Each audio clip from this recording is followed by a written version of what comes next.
What's good? Hello, it's that time, bro. Go kick us off. Good. What's good, family? What's good? What's good? Happy Tuesday. It's your boy. We back in this place again. Listen up. I want to just welcome you tonight because I feel so wonderful, feel so great because I know some awesome stuff's going to be discussed tonight. Got a banger for you. Welcome to the greatest podcast on your social media. It's that time again for the Black and the Bold podcast. Here you were here, some thought-provoking, sometimes it's gut-wrenching, and even from time to time, it could even be tear-jerking content because I'm just that funny. But listen, I know you just can't get enough of. But listen, we about to get this thing rolling. I'm the bold, but I got to turn it over to the Black so we can do this thing right. What's going on, my brother? Bruh, it is the Black, otherwise known to those that know me best as Dwayne Johnson. I am the Black counterpart of this show, this podcast, representing Valdosta, Georgia, and Georgia Tech as an engineering grad. I'm also an Omega man, Roo to the Bruz. Arr. And of course, an investor locally to the Valdosta area. Also, do speaking from time to time, an advocate for the economic development of our community here in Valdosta, Georgia. My wife and I are owners of our own company, Bridge Builder Education and Investments, where we serve as a property and management team within this area. We've basically been retired financially, independent in our late 30s. So we have a lot of free time on our hands to do what we want to do with regards to advocating for the community, as well as running our business and raising our three wonderful kids that I can go on and on about, but I do not want to take up this time doing so. But we're going to get into some parenting skills and some things where I might get to shed a little insight onto how we do it in the Johnson household. So I'm excited for that, brother. And I'm going to pass it over to Brother Bold to tell us about himself. Yes, sir. Good evening, family. Good evening. Good evening. This is Edward Mack, better known as the Bold. I'm the bright one, the loud one, the gaudy one. Sometimes my mouth slips. I say stuff you don't expect. But listen, I am excited about tonight. First of all, because I smell good. Second of all, because I feel Wow. good. Wow. It's just like that. That's why they call me the Bold, because it's like that. But anyway. No modesty. No modesty. Yeah, no modesty at all. We shoot shots. No, on a serious tip. Edward Mack, graduate Lowndes High School, graduate University of Central Florida. Boom. Undergrad was healthcare administration, master's in public administration. Jumped out into the corporate world a little bit. Kind of dipped my hands in a lot of different things, but now working in talent acquisition, and also just started the E3 Legacy Group. We are actually about to expand as we continue to grow. So listen, I'm excited about what's happening. My personal life, got two wonderful children. One will be 18 this month. He will be official, and the baby girl will be 11 this year also. So they growing up on me, man. So I'm just trying to be the best dad I can, during this tough time. But yeah, I got to turn it over because we finally got somebody pretty as me on the show. So go ahead and let the beautiful do her thing. Good evening, beautiful. How are you tonight? I'm well, gentlemen. How are you all tonight? Again, wonderful. I am Suzette Michelle, the beautiful counterpart of this dynamic trio here. I bring you greetings from Valdosta, Georgia, where I am native of. High school graduate from Lowndes High, graduate also of Valdosta Technical College, where I have my associate's degree in radiologic technology. I also am a business owner as of this year, Divine Shine. But most importantly is I am the parent of three wonderful children. Tonight we're talking about parenting, and we all know it gets real thick real fast. Parenting. So I am so excited to have two beautiful experts on tonight. It's just so amazing how all our experts coming on the show are of the female persuasion. We all know where the knowledge of the universe really comes from. So just excited to hear what these two experts have tonight, and excited to be a part of the conversation. Let's get it popping. Yes, ma'am. Yes, ma'am. Oh, I'm sorry. You wanna fire back? I know. Go ahead. Let's do it. I was just saying the gloves coming off already. I got something close to white on because I want to be pure and nice and holy tonight. But somebody gonna go put on some black in a minute. Hey, I'm just stating facts. Okay. All right, guys. In your corners. All right. Got to start this off right. Let's get very formal here. We've got two outstanding young ladies that are going to join us tonight. one by the name of Brittany Bell. She's, as you probably already know, those that do know Miss Bell, she's a wife, a mother, first and foremost. She's an educator. For those that know her from Lowndes High School, she was one of their women's basketball coaches over there. I'm sorry, the head basketball coach over there. She is in the Valdosta City School system presently as an educator down there, a shining star in their education system. She is a community leader in her platform. She has a nonprofit that she runs. She also most recently has become an author of her. For those that could see the title of the show in the background, her book is called The Missing Piece, An Insider's Guide to the Role of Black Parents in Education. And so we are glad to have her on board this evening.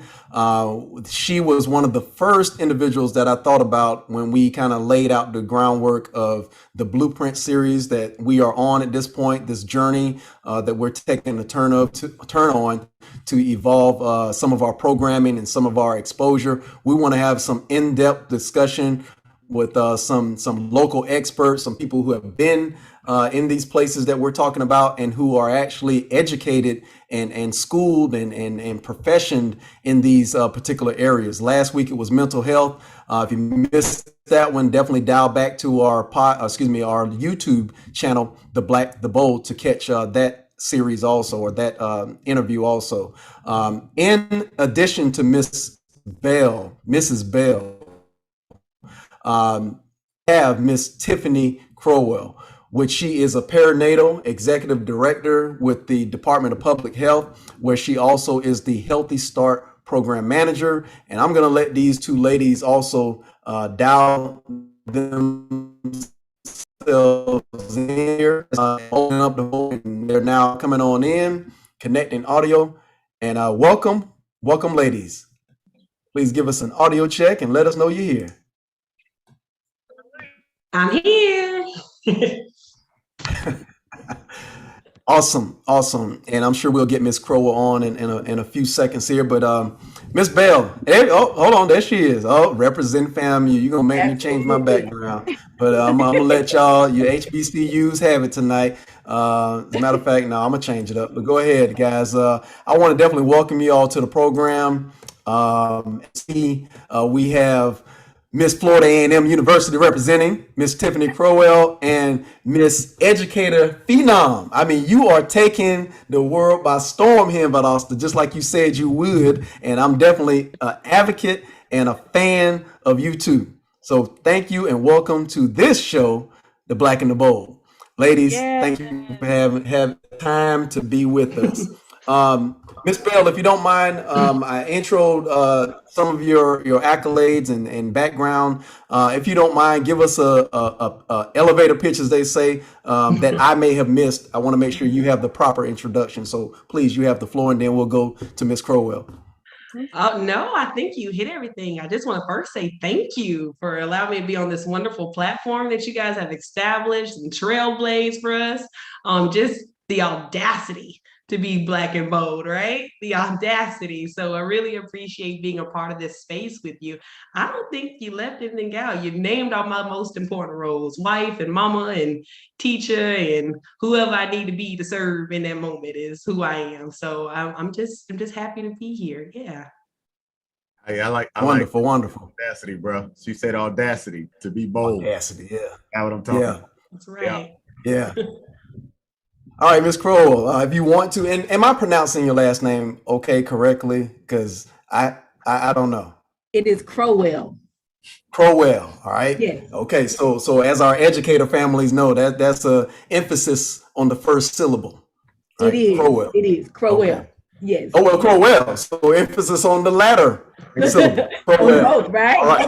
All right. Well, okay. We just want to make sure we got it right. All right, but no, please introduce your background, yourself, things I may have missed, please. Okay. Good evening to everyone. I'm Tiffany Crowell. For those who know me very well, know me as Tip, T-I-P. So, you can call me Tip. I'm a native of Valdosta, Georgia, home of the mighty Wildcats. I'm a graduate of the Valdosta High School, and go Cats. And I am also a graduate of the Florida A&M University, highest of the Seven Hills in Tallahassee, graduate of the School of Nursing in 2005. Also a graduate of the Thomas University, where I have a MSN, MBA, a master's in nursing and business admin. I've been a nurse for 16 years, love nursing. I love people, have a passion for people in my community. I am a daughter. My mom is a nurse, has been a nurse for over 40 years. So nursing is in my genes. I have taught nursing at the collegiate level, at the technical college level. I have been a hospice nurse. I have worked in the hospital setting on med surg, but for the last 11 years, I have had the opportunity, been blessed to serve as the perinatal executive director for South Health District. That is public health with the Lowndes County Health Department. And with the perinatal director position, I track infant deaths for our 10 county health district. And I'm the program manager for our best kept secret, the Baby Love Parents as Teachers Healthy Start program here in Valdosta. I love life. I love people. I'm Black. I'm bold. I love my Black people. I love my HBCU. And thank you so much for having me. It's a pleasure to be here with you all tonight. Thank you so much. Did you mention your Divine Nine Association also? Did I miss that? Ski-Wee. The first and the finest, Owls for Kappa Owls for Sorority Incorporated. Yes, ma'am. Ski-Wee. And also, I am a member of the National Council of Negro Women here in Valdosta, Georgia. Great.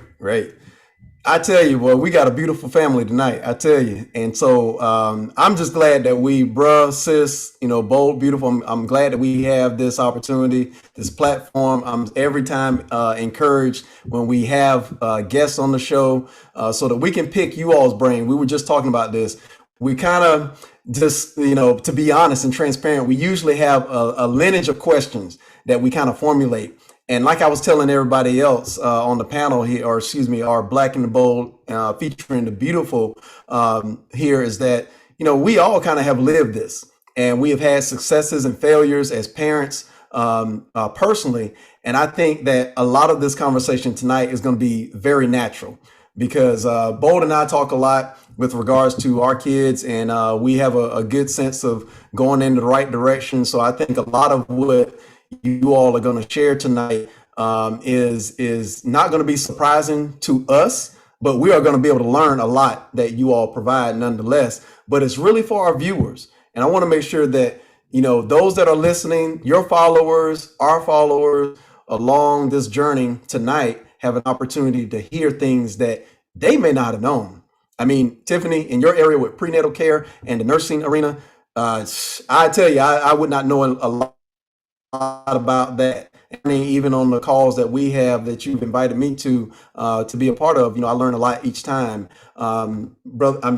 Sister Beautiful here, Suzette was just talking about the perspective that the male would need to have during that pregnancy phase, that we have to be more empathetic. We have to understand what's going on. And sometimes we just don't understand that. We're not educated for that phase of becoming a father. And so I commend you on that area. Mrs. Bell, excuse me. Shout out to Brother Mitchell somewhere. All right now. Anyway, Mrs. Bell, I'm definitely a fan of yours. I'm from an educator family. Brother Bo, as we say, the originator of the agenda book.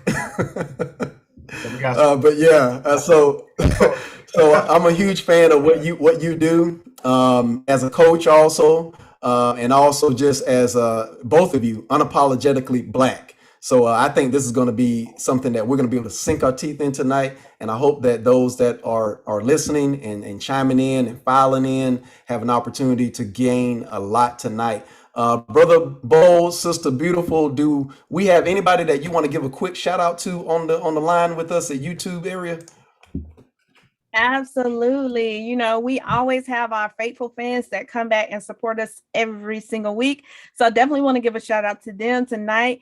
We also have Miss Daphne on here as well. I think that is Miss Tiffany, Miss Tip Sorrow is on as well. So we definitely want to give a shout out to her. And Calvin is consistently supporting the Black and the Bold.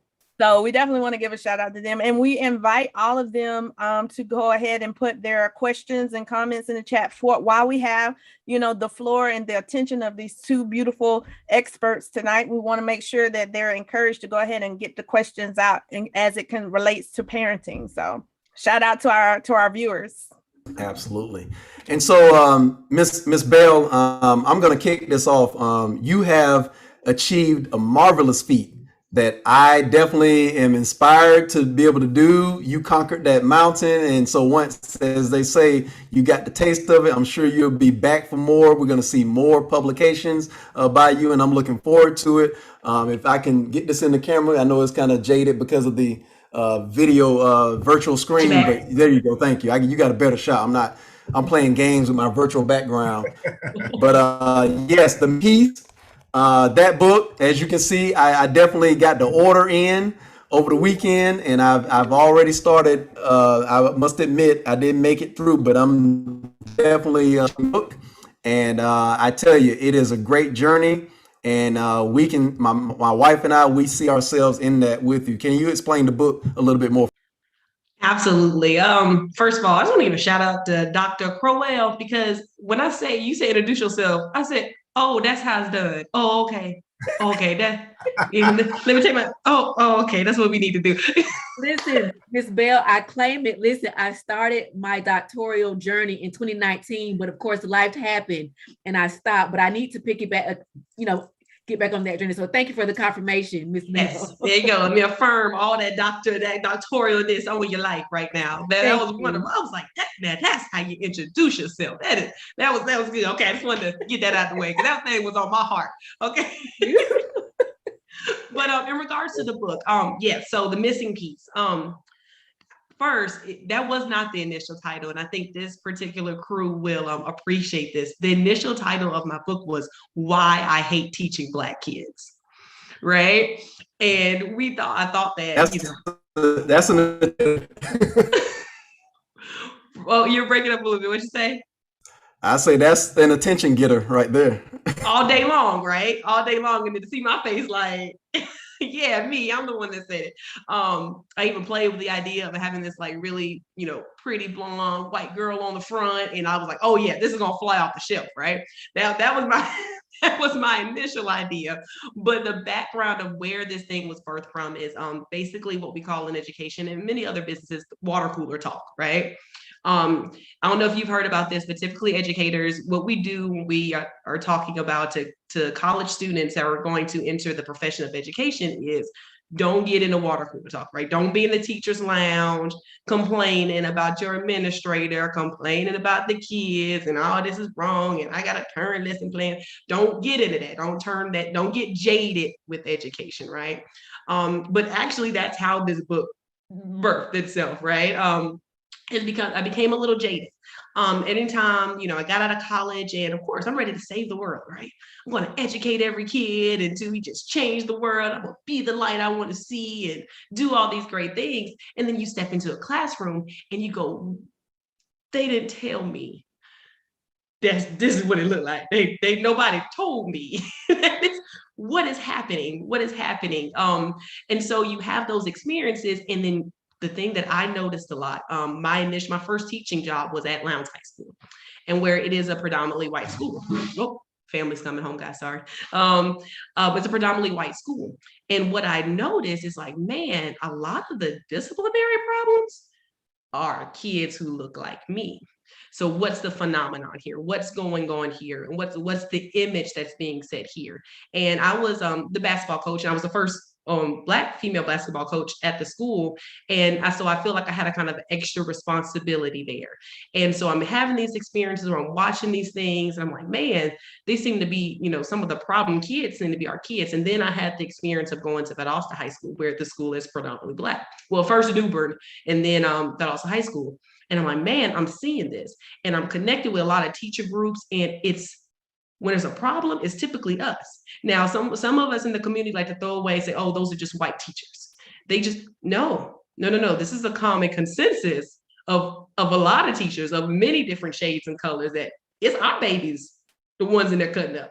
It's our kids in there, not wanting to be educated or destroying classrooms or being disrespectful. And that's something that we have to really grapple with. So yes, we can take the easy route out and say, oh, well, that is systemic racism. We can throw all kind of things at it. But I think at a moment we have to really stop and go, is this the mirror I need to pick up? What are we doing in this space to where we're concluding to the same thing? Like, no matter where the kids are in the country, it's not a South thing, it's not a North, East, West thing, it's a us thing. And so you can't keep explaining it away thinking that, oh, well, it's just, one factor after the next. No, it has to be something that's a common denominator, which is maybe it starts at home. Maybe, you can get these schools, so you can have these schools like, well, what makes a good school, and what makes a bad school? Why is it typically bad schools are filled up with Black and brown kids? Why is that typically how it's working? And well, is it the kids? Those kids are just individuals who are coming from individual homes. So what's going on in those individuals' homes that's collective and common, that's producing consistently the same phenomenon that we have with this disruption in school? So I wanted to explore that.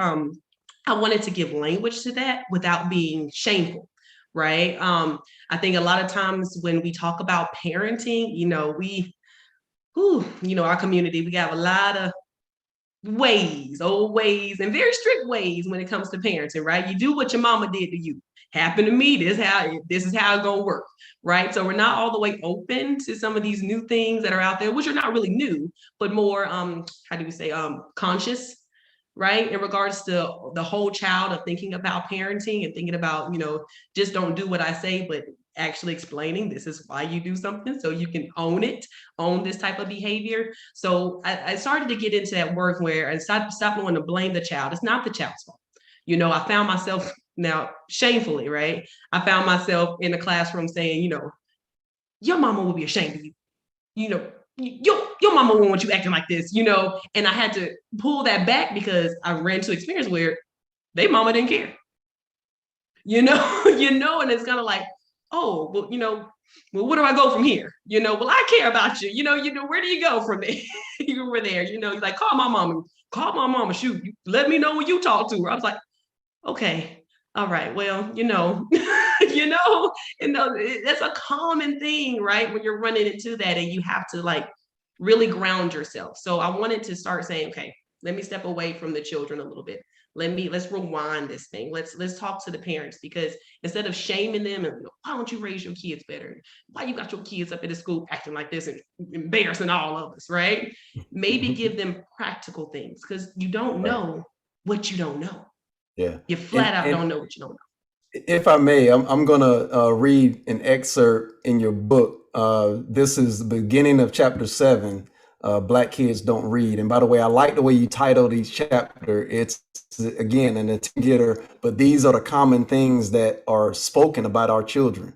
And so, but you have this, I assume, obviously, because it says as a quote that is me as an 8th grade teacher, right? So this is your experience. And so bear with me here. It says, I will never forget how excited I was to tell my students about their new book project. I had already prepared several books that I had covered a variety of interests, so that they would not be stuck with a boring book. After I told them that they would be able to choose a book according to what they liked, there was a deafening silence in the room. I asked them what was wrong, and they came right out and told me that they don't read. The level of shame and disappointment I felt that day was indescribable. As a Black teacher with all Black students, it saddened me that they had not found a love for reading. Wow. And you know what? That was not the first time, it's not the last time. So I didn't correct you. I am in Brooks County now at the Delta Innovative School, at the alternative school now. And I'm running no matter where I go, right? But we're running into these same issues, which is the plight of the book. It's no matter. So it don't matter. It's not about Austin thing. It ain't a, Lowndes County thing. It's all over the place, right? And so, yeah, that was my experience, and it happens every day. Today in class, it happened, right? Wow. It's common. And they will and when I say they proud of not reading, I mean, they say it with such pride, like, you don't read. Reading. talking about Miss Bell, you know, and it's kind of like, huh? You know, Hey, and go ahead. I was gonna say, if I can though, keep a bookmark on where you're gonna go. I want to ask Miss Crowell here also, how does reading from an infant toddler standpoint play into what you do and its importance? Just to touch on that before we continue down the parenting cycle. Sure, absolutely. In our program, we have a program called the Reach Out and Read program, and even the Imagination Library. We promote and we encourage our moms to read to baby. Why is that? Because babies can hear in utero. It may not sound as if they're outside of the womb, it may sound muffled, but then that forms attachment because baby can learn mom's voice. And also the reading starts to expound on the words, the vocabulary, and just hearing the sound. And see, this is how dad, significant other, can also play a role because he can read to baby in womb. And guess what? Baby is now hearing some of mom's voice. Baby is hearing some of dad's voice. And then that brings the attachment. And so therefore there is bonding even before the baby is born. So that reading is so essential before baby comes out, because that is so important even before. And then if I may, on the other end of the spectrum, if I can give a little bit of stats before we get into the conversation. So I deal a lot with infant mortality, and which is infant mortality rate. That's the death of an infant per 1,000 births. It's the death of an infant before they are the age of 1. So even if a baby is born and only breathes for 2 seconds, 3 seconds, then dies, that's an infant death. But just in Lowndes County, in 2003, Georgia had an infant mortality rate of 8.5. Lowndes County almost doubled that rate of 15.9. African Americans in Lowndes County had a rate of 26.2, compared to Caucasians having a rate of 9.3. What is that saying? African American babies died the most in Lowndes County in comparison to Atlanta, Columbus, that's what I was about to ask. Macon. So there were 6 cities in Georgia at that time known as hotspots. Valdosta was one of them, and it goes a little deeper. In the zip code 31601, 31602, to bring it home a little bit. And where is that? Orly West, Hudson, Docket Park, Chase, Scott Park area. These are where our families are. And so with that, that was such alarming to public health. And you all see the racial disparity. African Americans were dying the most. And so to bring you all up to speed, that's how our program got started. But we were known as a hotspot. That's Atlanta, Valdosta, Macon, Columbus, Augusta area, and even Savannah. And so even now, we're now known as a warm spot because the data for 2020 just came out. Georgia now has a rate of 6.3. It was 8.5. Lowndes County has come down from 15.9 to 9. African Americans has come down to 26.2 to 11.8. Caucasians have come down to 9.3 to 7.3. Even though it has come down tremendously, African Americans still have the highest rate of infant mortality. And so hearing those numbers, some of these deaths are preventable. And as Ms. Bell said, it does start at home. It's the environment a lot of times. And of course, as we get along, of course, you'll hear more about why these babies are dying. But of course, to your question, reading, educating before the baby comes out is so essential. Yeah, it definitely interests me. You say that's 2020 data.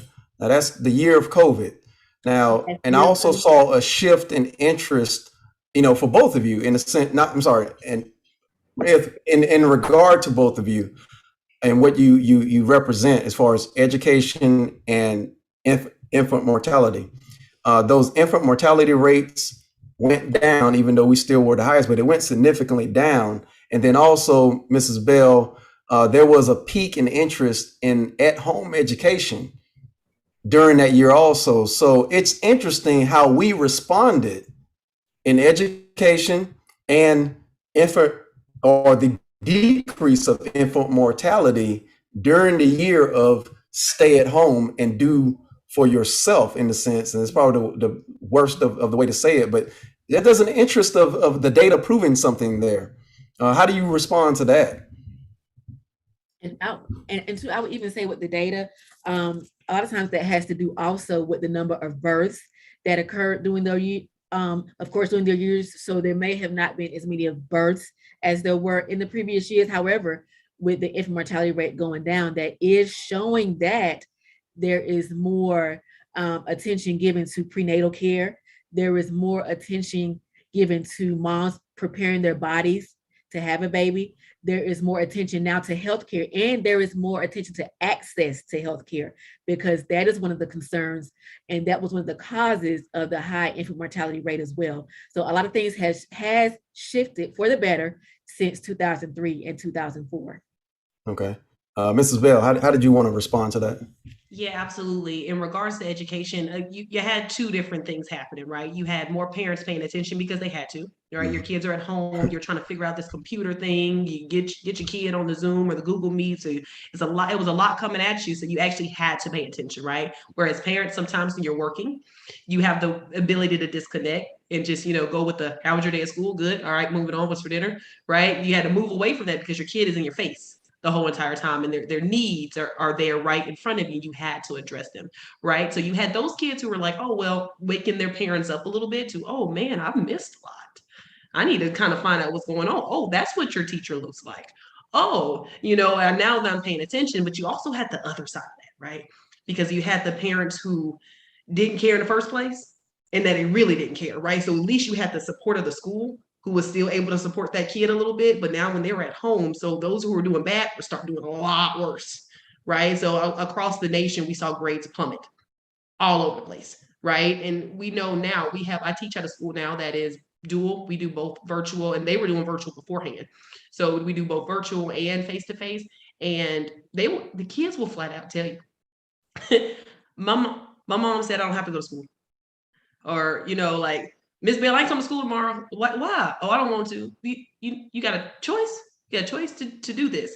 And so you had those kids who are going to plummet, right? And because it's at home, so that COVID exposed a lot of things for us all over the place. It just, in regards to, so woke so good. It woke some parents up saying, oh man, actually your teacher's terrible.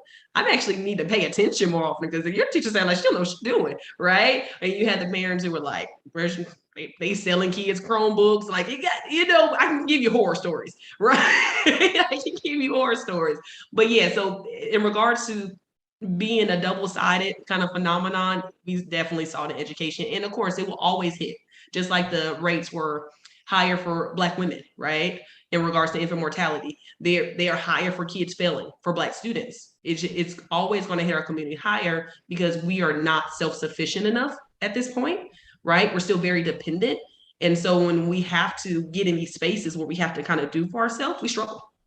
We absolutely struggle, So I know I'm gonna let and not let, but encourage our co-hosts here because one area that you touched on, Ms. Crowell, with regards to women preparing their body for infancy, for pregnancy. I know, again, I see you, Brother Bowl. We were just talking about that before the show, and of course, as a mother, Suzette, I want you to chime in on that also. But Brother Bowl, please ask your question. And by the way, Brittany, I think this goes in line with just preparing for school, also preparing the child, preparing the body, the mind, etc. But Brother Bowl, please start us off there. Yeah, thank you all for all that you've shared so far. I definitely wanted to delve into the portion that talks about preparation. I did a little bit of research. I haven't had an opportunity to read the book yet, but I will, Dr. Bell. But I did look at a few things, and it talks about a lot about the body burden. I don't know if you all heard of this before, the body burden, where it talks about the mass of the pollutants that pregnant mothers have during the pregnancy stage. And the question that I had was how important is it for the mother and the father to detoxify their life? Because I noticed that through the studies that the person can be toxic physically, spiritually, and emotionally. And I read a post the other day. It said that a toxic womb will birth a toxic baby.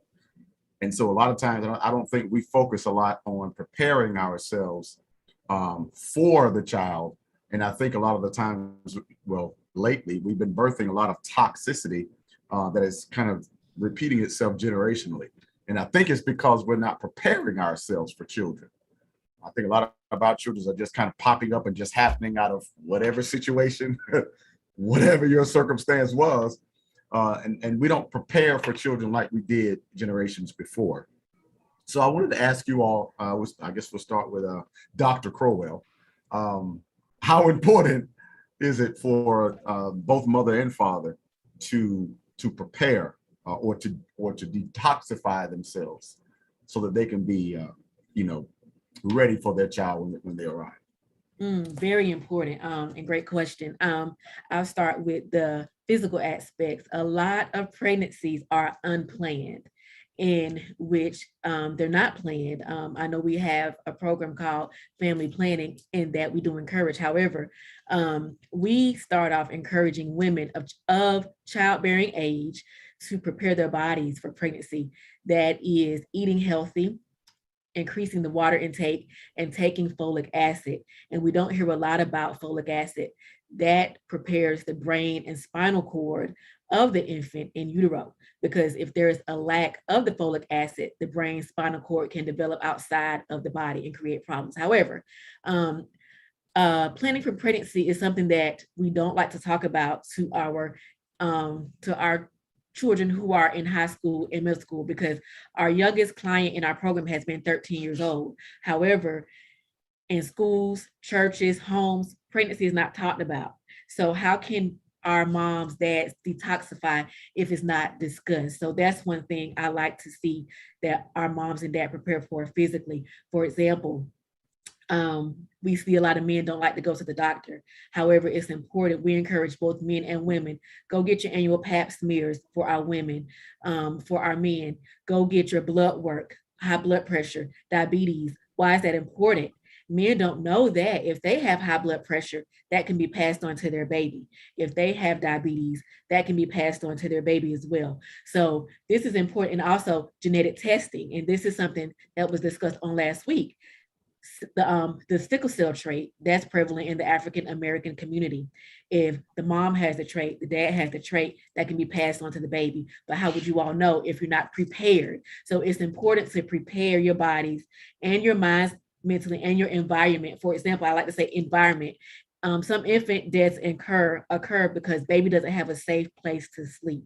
So if there's not a crib in the home, a bassinet in the home, these are how some of our babies are suffocating, are dying because of co-sleeping. So it's important to prepare physically. And it's also another thing, I'm just, kind of throwing this out there. There's something called third-hand smoking that we don't think about. That smoke that's left on the clothes from somebody smoking. So for example, if the mom, dad does not prepare to stop smoking or change clothes as they smoke, then guess what? After baby's born, even in utero, baby's going to smell that and have issues. So and also another thing, financially, babies are expensive. So it's important to prepare financially or seek the resources necessary to help aid in that pregnancy. So it's a lot of ways to prepare for the baby. If I could just add on to that, with Dr. Crowell, we're going to speak this thing. Dr. Crowell was just saying. Dr. Bell, yes, Dr. Bell, yes. We're going to speak it. The first chapter in the book is talking about building your team, because that is the essence of preparation. And like you were saying, the idea of pregnancy is not something that's a before thought. It's an afterthought. It's kind of like, oh, I'm pregnant. It's not, okay, let's plan. I thought that was something that only happened really on TV, right? They sit down and they get everything together. Like in real life, most of the time that doesn't happen. And so in regards to your child's education, you start that from before, right? That is happening during pregnancy. You are already surrounding yourself with people who are going to support your child's education, right? Because we see a lot of you talking about that toxicity from our family members, right? Family members, our close friends. Who are you even going to let watch your child? Like all those are very much so important decisions prior to even giving birth, right? So when you're talking about preparation, you want to build yourself a village. There's an African proverb for me. It's been around for a long time because it's just the truth, right? You're right. You cannot raise a child by yourself. right? You cannot do this thing by yourself. It is a village mentality. So you have to start building your village, which takes a little foresight to do. All right. You're walking in these situations to where these women are alone, right? Because as we know, I think it was at this point, it was 7 out of 10 African American children are born to a single mother. Yes. Right. And so you're dealing with those type of statistics. So you're already dealing with single moms, right, who are not in a situation where they have at least a partner of somewhat to help out. And I'm married, and raising children is extremely hard, right? As you all can probably attest to that, it's extremely hard. And my mom raised 3 girls by herself, and I still to this day, which is the idea of power parent, because some of these principles were put in place, right? My mom was by herself, but she had certain values. No, you will come in and do your homework first before you go outside and play. Oh no, you will behave at school. You will do what your teacher asks you to do. We had things in place that allowed us, all my sisters, to have this trajectory of education because of the things and the practical strategies, right? And a lot of that is forethought. You have to think about those things. It's not happen. Parenting doesn't happen on accident. No, good parenting doesn't happen on accident, right? It's extremely intentional. Right. And I have all the strategies in the world, and I still want to revert back to whooping sometime. Right. And so it has to be intentional, right? That we're going about these things. And that preparation of getting to educate yourself about parenting strategies. Nobody told me to read a parenting book. Right. Nobody expressed any of that. Nobody said go to a parenting class. In our community, we just do what we see for the most part. And which is being real, it's a lot of toxic behavior that we're picking up and that we're sharing with each other. So in regards to preparation, I believe that is everything. And Dr. Bill, if I can add to, and just thinking about preparing in advance, a lot of times we see families with a lot of people in the household. You have cousins, you have mom, you have grandma. And so when we talk about generation, there are practices that change over time. For example, we have something that we call ABC, alone on their back in their own crib.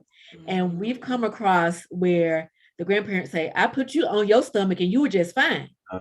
However, data supports that babies are now to be placed on their back to sleep. Why is that? Because it's how the esophagus and the trachea is in alignment, and is how it is positioned, because there's something called, I'll say acid, or if a baby happens to spit up, if they're on the back, it can go back down to where it came from. However, if the baby's on its stomach and their head is down, if they happen to spit up, they're going to suffocate in their own vomit. They're going to be strangled. So again, that is breaking those generational curses or bringing in new safe practices. And as grandma say, I'm going to put her on her stomach. She sleep better on her stomach. I'm going to put it on her side. You're going to be all right. I'm going to put this, I made this blanket, so it's going to go in the crib with her. No, nothing can go in the crib. So just educating and just thinking about those things prior to educating the whole family. Holistic education is something that we try to work on, because just because mom knows, everybody needs to know. The babysitter needs to know. Everybody who's caring for that baby needs to know, because practices over time has changed. So it's very important for those to happen. I want to chime in again. This is so important because it's a different field, right? She's in a completely different field, but it's the same concepts. Exactly. It's the exact same concepts of just watching who around you. There's a chapter in the book talking about, how to pick a daycare. And if you're picking a daycare, like what do you look for when you're picking that daycare? And if, a lot of our community, daycare is expensive, right? So grandma and them gonna keep them, auntie and them gonna keep them, right? But auntie and them may not do the things that they do in the daycare. Auntie and them may not have the same safety protocols that they may have in the daycare. So you got to be willing to have those conversations. How do I construct the conversation? Hey, yeah, I know that, you think that outlets unplugged are cool, but no, not while my kid is here. So I have bought some for you. You know how to do that. So safeguard, because you have to be advocate for your child. And it's the hardest when it's family. Well, that's great. To another question, but I think builds on this. How important do you think parenting classes is? Because in our community, you won't find us going to parenting classes. The only parenting we got, I remember when we were in high school and they had home ec and the girls were holding the babies. That's about all the parents. And of course, when you have a child, your OBGYN and all those others, they're going to give you some information. But How important do you think it is in our community for us to actually take the actionable step for all of our families to search and seek out, some positive and really helpful parenting classes? Oh my goodness, it's so important. Dwayne, you're not even gonna know this, but the first person who really opened my eyes to this concept of not whooping your children was your wife, was Amanda. Wow. We were eating lunch one day, and we were talking about it, and I remember I said something, my son did something, I was like, I whoop his tail or something, I said, right? And he was like, we don't whoop our kids, right? I was like, what? No whoopings? Like, what is this? Like, whoa. Whoa, wait a minute, how do you keep order? What is this going about? And this wasn't that many years, so I've made a huge transformation here in some short years here, and I'm just a strong advocate of it now. But just having the parenting classes, so because you don't know what you don't know, it goes back to that, right? And so I had no idea that that my son and my daughter's social emotional intelligence is really depending on how I talk to them, how my husband talks to them, right? That development, that we're not raising toxic children because they have toxic parents, right? The importance of asking my son, well, how did that make you feel? Right? And put him in a space where he's comfortable, like, mommy, it frustrated me when you told me no, I couldn't do this, right? To put him in that space where he can start articulating that thing, right? That ain't old school. I'm frustrated, right? That was ultimate grounds to go ahead and get smacked up in the mouth, right? Right? Like, that was a no-go, right? And so the things have to be learned, and you don't learn those things until you get exposed to that information. It's all about exposure. It's like, man, that's something I never thought about. The first step about parenting that people think is about learning how to deal with your kids. No, it's learning how to deal with yourself. Absolutely. Learning how to deal with yourself. You are the problem most of the time, right? It's us. It is absolutely us. As you had a long day at work, as you tired and stressed out, and you done got mad at your significant other, and then your kids are yelling at you, but they're doing what kids do. That you not even able to handle what's going on. And those parents in classes put you on that information and say, hey, how do I deal with stress? Because how you deal with stress is exactly how your kids are going to witness you dealing with stress. And that's exactly how they're going to deal with stress in school, right? My teacher upset me. When my mom gets mad, she hits me, right? When my mom gets mad, she yells. So the teacher made me mad, so I yelled. I yelled at the kid next to me because I didn't like the way he looked at me. Now I'm cussing and fussing. Kids do what they see. As much as parents don't really like to admit that, they do what they see. It's like, oh, not my child. My child was cussing, yeah, because you cussing them out every night. That's why he cussing. We have to start owning those things. And you're breaking up. I broke up again. If you can hear it, I saw in your book, you use that quote that we have. I don't know where he gets it from. You. You are the person. We definitely know. Hey, I'll tell you, and hopefully connection okay now? Yes. All right. Hey, I appreciate the big ups with what you and Amanda shared. And obviously, I'll be honest, we are not perfect by any means. And there was a phase that, we did whoop because that was what we knew. That's how both of us grew up. But it was because, to Brother Bowles' question, is that because we took parenting classes, about 5-6 years ago. That's what constituted that change. And also picking up books that The Conscious Parent, again, I forget her name, it's an Indian descent lady, but nonetheless, The Conscious Parent really talks about really the child is your guide. And we're so messed up that we're employing old school tactics on our own internal problems onto the child.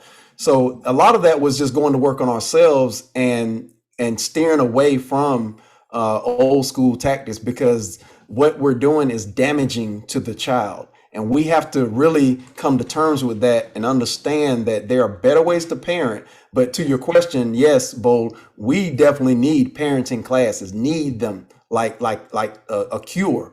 And that's unfortunately not readily available here. Anybody can correct me, but I'm just like, in other areas where we took the parenting classes, north part of America, they were readily available. I mean, you could go like to college campus and their class is for that. The thing is that from a solution standpoint, we've got to be able to find funding for you guys.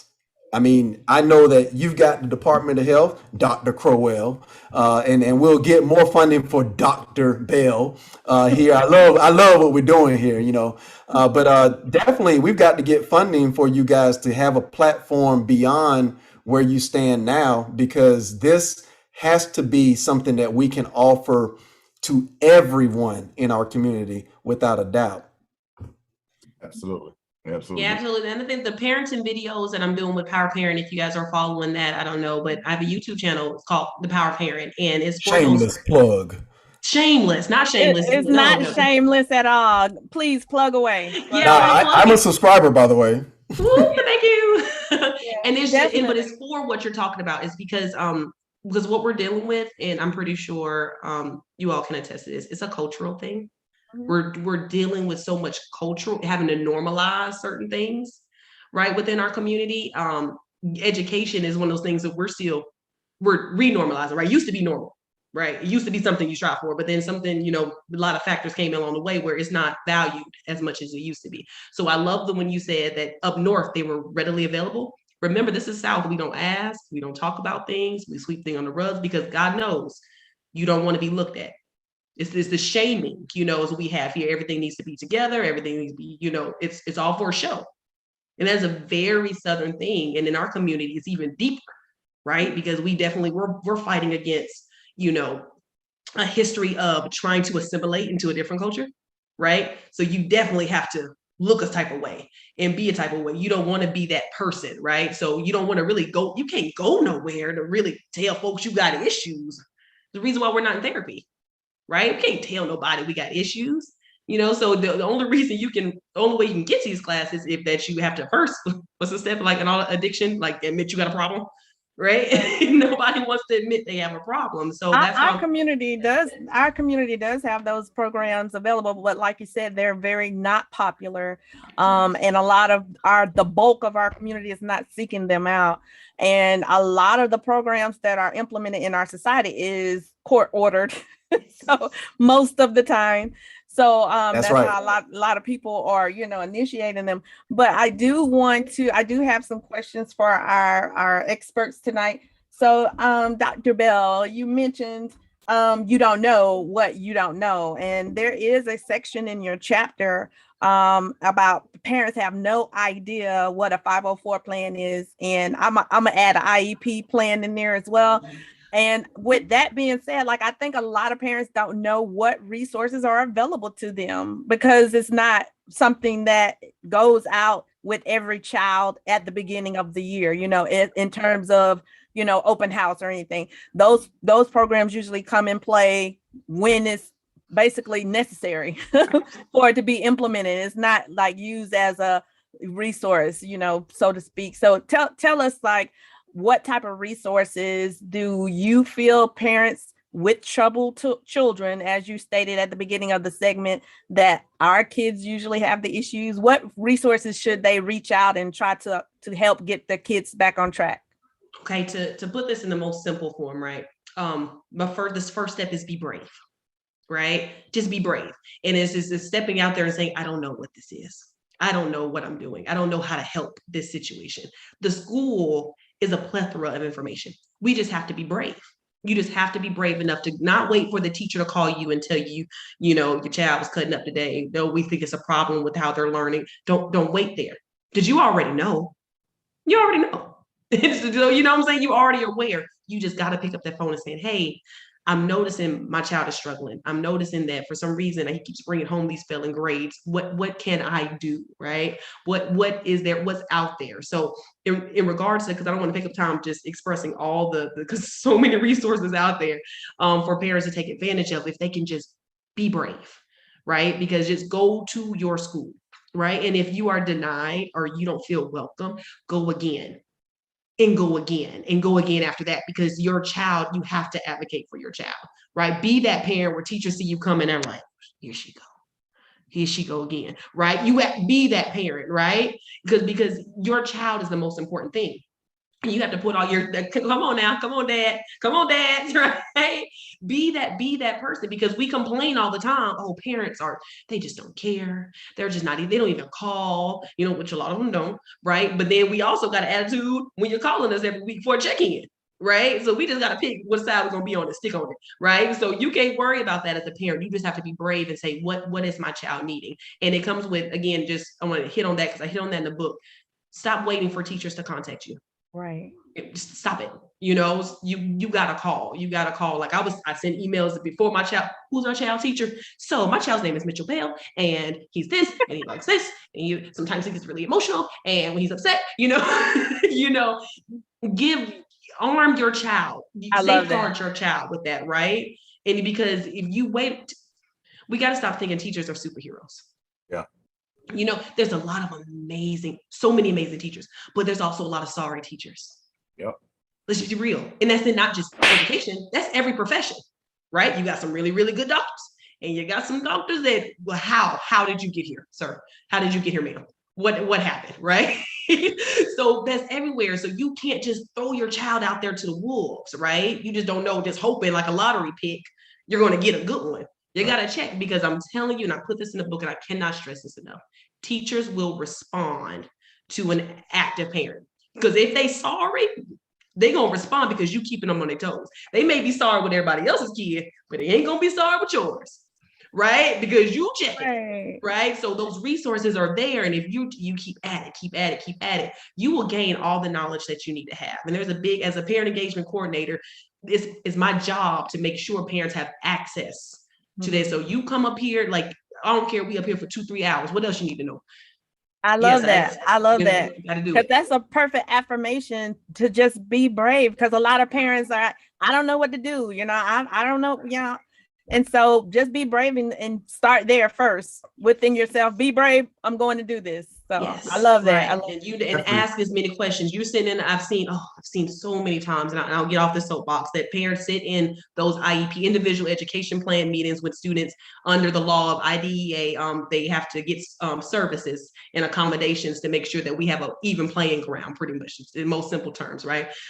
Parent teacher sometime, and the specialists and the psychologists will get in there, and they're using this very elevated language, right? And the parent is like a deer in headlights, right? And they're just like waiting for them to stop talking so they can say, okay.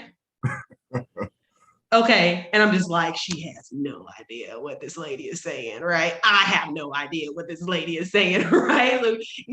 So I don't care if you're there for hours. I'm sorry. Again, I don't understand what that meant. What does this mean? Back up. Nope, I'm not signing a doggone thing until you explain to me what exactly is happening with my child. Yeah, I noticed that there are a lot of administrators that I've actually had experiences with the IEP and the 504, sitting in those meetings and dealing with those school psychologists, etc. And she's telling the absolute truth verbatim. If you sit in that room and you don't open your mouth, they're going to use all these big words, and they're going to look at you and say, okay, and then they're going to move on to the next, okay, and they're going to move on to the next, and you will be like, you got this 10 to 15 page packet they want you to sign off on, and you're like, wait a minute, what? And so I know exactly what that feels like. So that's absolutely the truth. And I think we really need to make sure, because in that meeting, I was the one that had to actually speak up. And I said, I appreciate your professionalism, but we didn't take these classes with you. We need to know what these words mean. And you should have saw the looks I got. They were so uncomfortable, because you're going to make us explain this. And so I said, as an advocate, if I'm going to be here representing, just supporting the child and advocating for the child, I want to know. So when we leave here, we can have a conversation about it. And they really didn't like that. And yes, we stayed another hour and a half. Come on now. We sure did. Come on now. Look, we're salary exempt. They ain't paying us. We're going to have to be there. They ain't being real. They're being real. One way I want to equate that, because we are, unfortunately, I'll say, a sports town. We're quick to come to the advocacy of our children when it relates to sports. And kudos to Brother Bold, because if a parent was being told by a coach that your child needs to work on A, B, C, and D, we'd get all the help that we could, training and extra work on the field to make sure A, B, C, and D were accomplished and practiced. And so I want to relate back to one of your book points, pun intended, but also the fact that you called out this stat here where the average reading score in 2015 for white students on the National Assessment of Education Progress 4th and 8th grade exam was 26 points higher by white students than black students. And so when you equate that to sports, as you did in the book, we're 26 points behind. And in what sport do we not call that a blowout?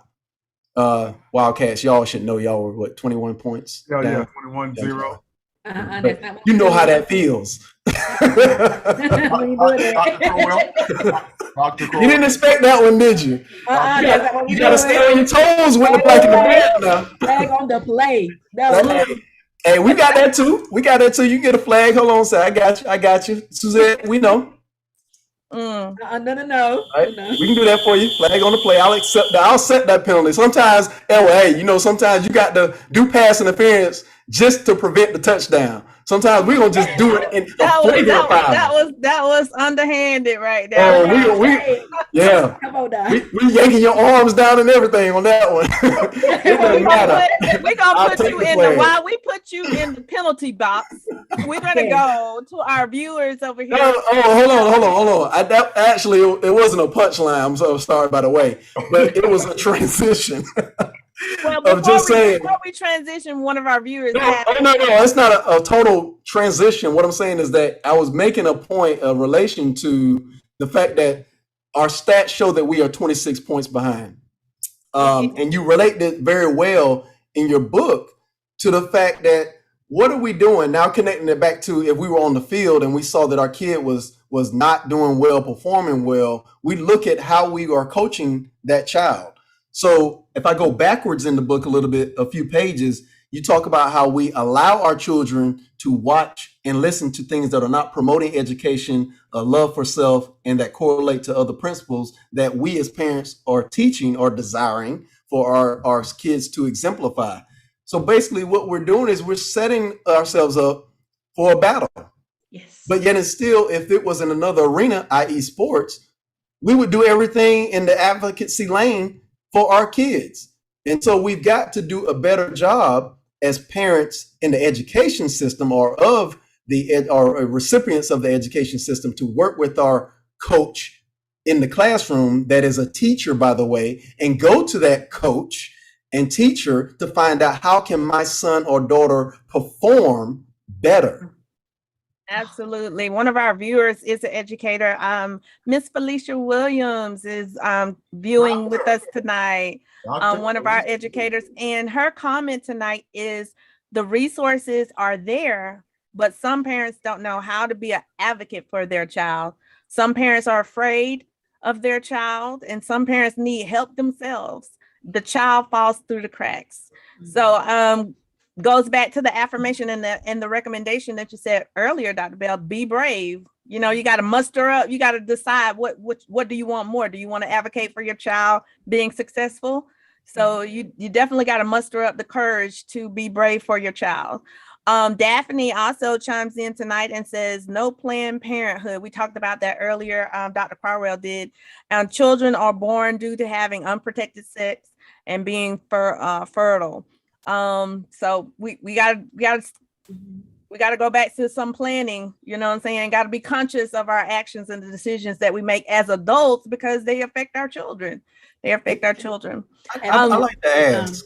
And if I may add to that, in the Baby Love program, and a lot of this that is not heard across Georgia, home visiting. Our program, the premise of our program is home visiting. And one thing that makes our program stands out is that we're evidence-based by a curriculum called Parents as Teachers.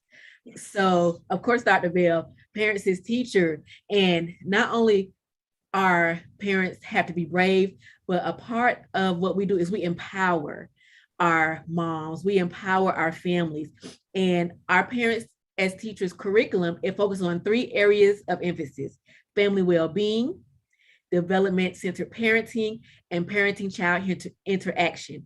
We hit holistically in the home, and we take parenting classes to the home. So And COVID, we can't physically go into the home, but it's done virtually. And the thing that makes our program so special is we meet our parents where they are. We do an assessment to find out what is the missing piece, what are they afraid of. So not only are we focuses on nursing, because our home visitors are social workers. They're not from a nurse background, some are from an education background. But one thing that makes our program stand out is that we collaborate with partners such as Goodwill, GED with Wiregrass. Some families, besides being pregnant, just want to know how they're going to keep their lights on, how they're going to pay their rent. So we focus a lot and we connect with the companies who can help assist with that. So again, as Ms. Felicia, as she mentioned, our families don't know about the resources, but our program comes into play where we link our families to these resources, food stamps, WIC, the CAPS program, and getting help in childcare. That's part of our family well-being action. And so we do all of that to make sure those needs are met in home visiting. And home visiting is in public health, in which a lot of it is grant funding. A lot of times after the grant almost is at an end, we don't know if we're going to get funded until they review our deliverables, unless our goals have been met. However, this is a well-kept secret that's not talked about. Home visiting, parents as teachers, we empower our parents to be teachers. We empower our parents to ask questions.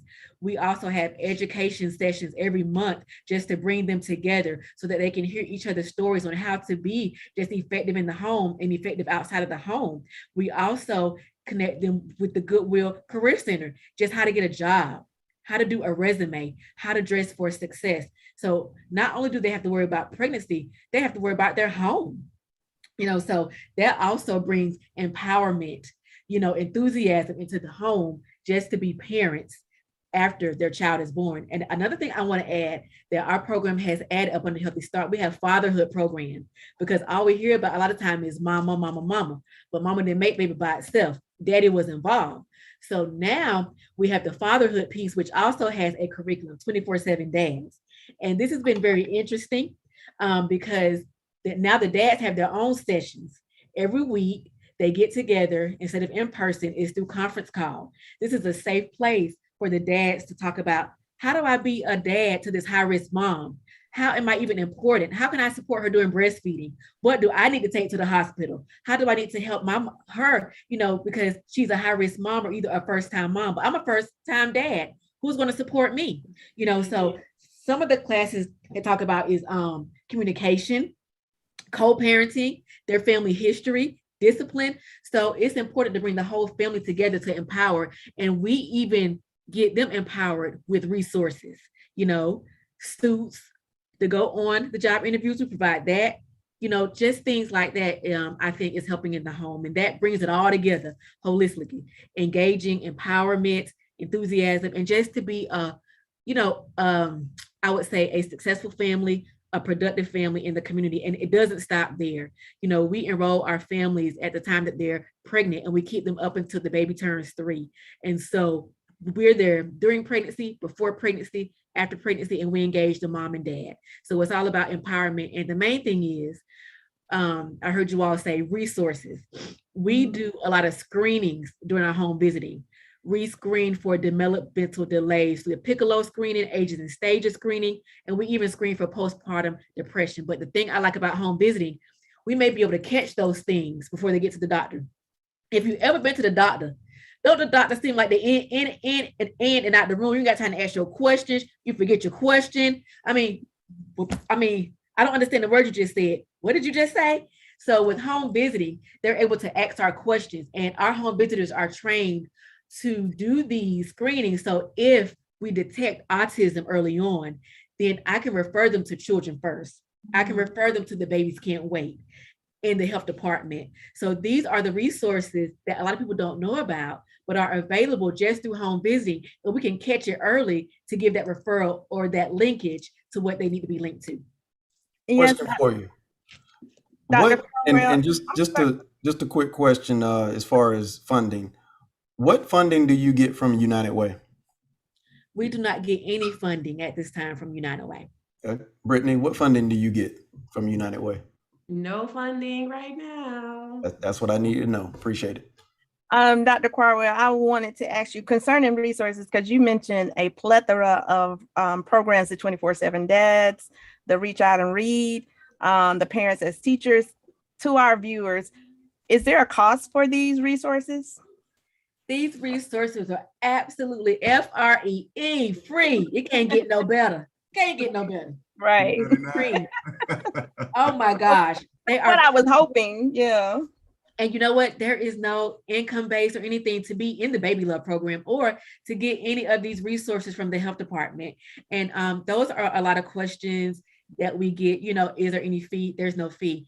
And a lot of things or a lot of these resources, people in the community are still not aware of. That's why it's important for us. A big part of our program is outreach. I love outreach. We love outreach. So anytime that there's a forum like this or a health fair or a community event, we try to have our face in a place to get these resources that are free out to the community. And also a lot of times I find that people know about the resources, but don't know how to connect or get linked to the resources. So that's one barrier that I try to overcome with our program. So absolutely free. Yeah, I know both of you know where I was going with that or reason I asked. I wonder, especially with you, Dr. Crowell. I'm sure your group, your team, your entity is well positioned from an IRS standpoint. Your financial statements and all of that is well positioned in order to be an agency partner with a firm or agency like United Way. Would you say that that's correct? Yes, I would. I mean, to the best of your knowledge. Yes, that's correct. Yes. Okay. Interesting. And so I was just talking to everybody on this realm knows Dallas Moore Joseph. And I was just talking to him about the same thing, about what he's doing with the Kings United Foundation. And it's interesting. And I had an opportunity, or continue to have an opportunity as a board member with the Greater Valdosta United Way to be an intentional advocate and push that envelope, because they seem to be trying to open the dialogue to, and I say this kind of calculated in the sense of what it is, micro grants. It's like a new form of giving money to our entities that are led by us. And I find that problematic versus just opening the door to say, you should be an agency partner. Because the checklist, did either one of you know, perhaps maybe you did, but let me ask, did either one of you know that the checklist and criteria is on the United Way website? Not like front page. I was aware only because I believe you spoke to me about it. Yeah, so I had that information where I did have to go dig. I was about to say that. Spotlighted. It's not spotlighted. I dug because even in the meeting that I was in earlier, the director mentioned it, and I was like, okay, let me go check where that is. And you have to go some layers deep to find it. So interesting enough. Again, I see you, Dr. Crowell. That definitely piques some sort of interest in things that make you go, Yes, but I want to share that with you. I know, Brittany, you already have it. Excuse me, Dr. Bell. You already have a sniff of the information. But what I want to do, just like I told Joseph, is that I'm going to share that with you. And I want to basically make sure that we have a strategy, a plan to start positioning ourselves to play in this sandbox. And when we're ready, we still have people on the inside that can push for that advocacy. It's not a very lethargic process. I mean, you look at the checkpoints, it's like 12 checkpoints. And I know you, particularly you with that program you have, Dr. Crowell, that you have the parameters. So it's just one of those things, just like I asked the question, did you know that the criteria is there and where it is? It's just a lack of knowledge in the sense that they don't promote it. So that's what's happening, is that they've got a set number of agency partners that are getting tens of thousands, upwards of $100,000 at a crack per year, but mostly tens of thousands of dollars per year to fuel their their programming from a nonprofit standpoint. I think one of our lowest or least amounts that we have given out to one of our smaller partners, and again, for the sake of not divulging partnerships or names, but it's about $20,000. But if you had $20,000 additional dollars from your platform, or Dr. Bell, if you had $20,000 to start a parenting program, because this book, I mean, you talk about blueprint. This book is necessary for programming. This book will allow people to go through a program to get on track to be parents in the way that we need to be. Just like Brother Boat asked, or is it important to have a parenting class platform? Suzette, you hit on it also. They're available, not very well sought after, and then also they're commanded if you have a court ordered type of stipulation. But it's really just get through the process so I can get out of my parole or whatever. But this has to be intentional by us. And I see a potential partnership right there. You got the Baby Love program, and then you got the in-school education. There's a lot of overlap in our conversation, or you all's conversation, and what you all are discussing. There's an overlap in the improvement that can happen in our community. But I'm going to definitely challenge myself, challenge you all. I think I invited both of you all to some of the other things that I'm involved in, but I'm going to try to push ourselves nonetheless, no matter where this goes, to make sure that we are well positioned to fight that fight, because money is out there. But what's happening is they're giving us these micro, when I say micro, defined as $750 checks, maybe $1,500 checks, but $500 checks here and there. And other organizations are getting $20,000, $40,000, $50,000 a year. So, hey. Oh, wow. And thank you for that. And I'll add, and too, because the Baby Love program is grant funded. So one thing that our funders always ask us in the beginning is sustainability. And so we are always thinking about ways to sustain our program. And just with our program, if we don't have enough staff, we can't serve our families, because it takes funding to have the home visitors. And so as of now, we can serve 190 clients. However, if we're getting 40, 50 referrals a month, there are an additional target population that we're missing because we don't have the funding. And I would say 95% of our families are African American. So if we don't have the funding to sustain after the Healthy Start grant runs out, or after the Department of Public Health is out of funding, where do we leave these families that need our resources? So thank you so much for sharing that, because it is definitely needed for sustainability. Couple of things. I'm seeing Brother Berrien, Calvin Berrien. He asked Dr. Bell, how can he get a book ordered? He has an 8-year-old. How can he order a book? I'll let you tell that. All right. Well, thank you for the interest in the book. And absolutely. So you have two different options. You can go on Amazon, where you can find it, then The Missing Piece. It's probably easiest to search it, The Missing Piece, Brittany Bell. That's how I found it easiest to search, because that subtitle's kind of long. It's the educator in me. Got a little wordy there. But another way you can purchase the book is by going to thepowerparentstore.com. All right. So powerparentstore.com, where you can purchase the book and be able to get resources outside of just that book. We just produced actually just pretty much released it today, a pre-K workbook that's customized. So your kids can get their name in it, is erasable, they can get their address in it, so they can start learning those things about themselves. So I do not have things for 8-year-olds. I'm working my way up, so I start somewhere. So so we'll get there. But yeah, you have two different places where you can purchase that book. Hey, one thing I want to give you kudos on is the dynamics of the book.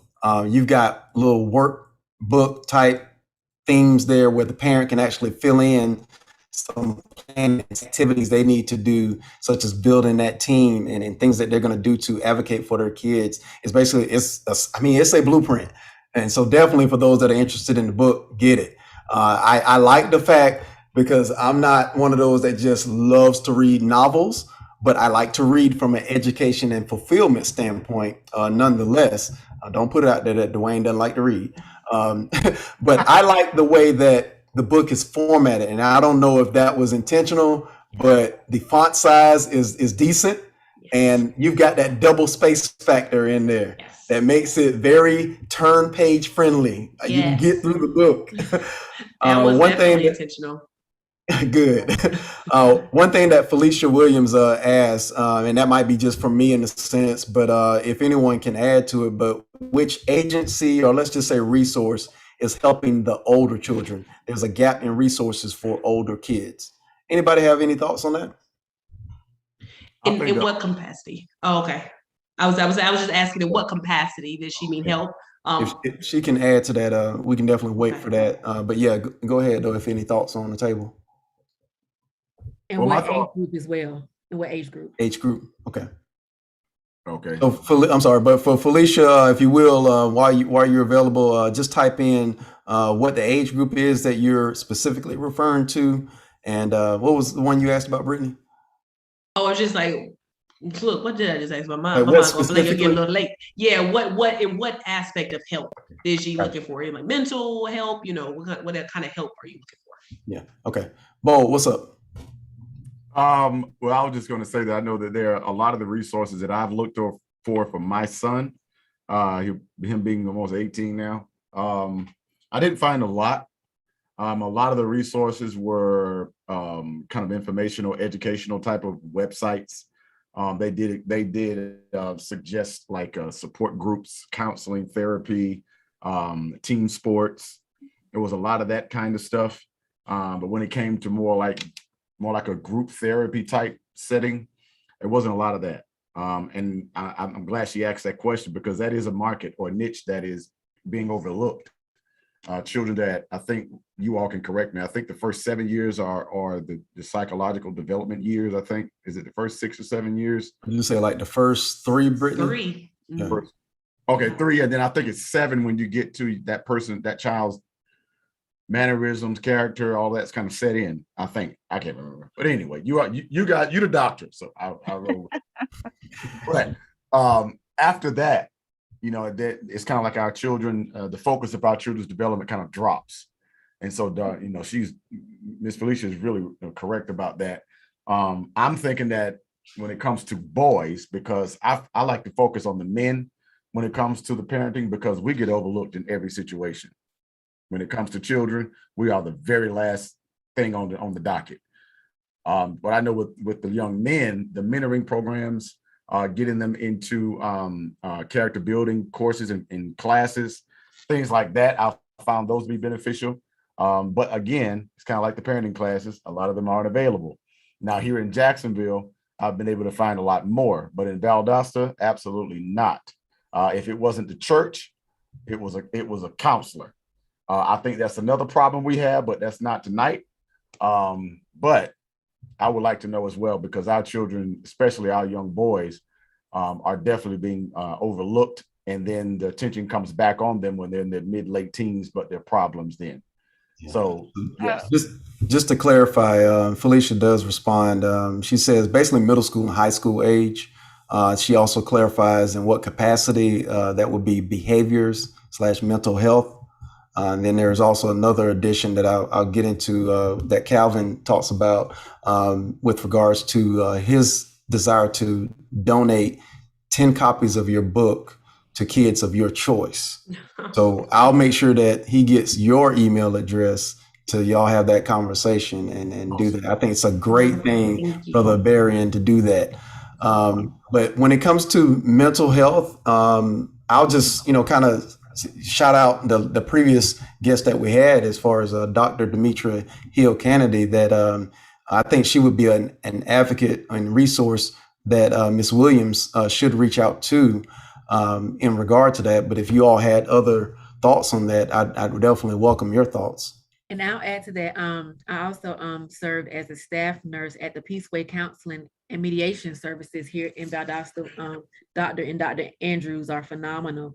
And so I know they do a lot of behavioral classes, and I know I would work with the nurse practitioner or the psychiatrist to see all of the adolescents starting at age 12 to 18.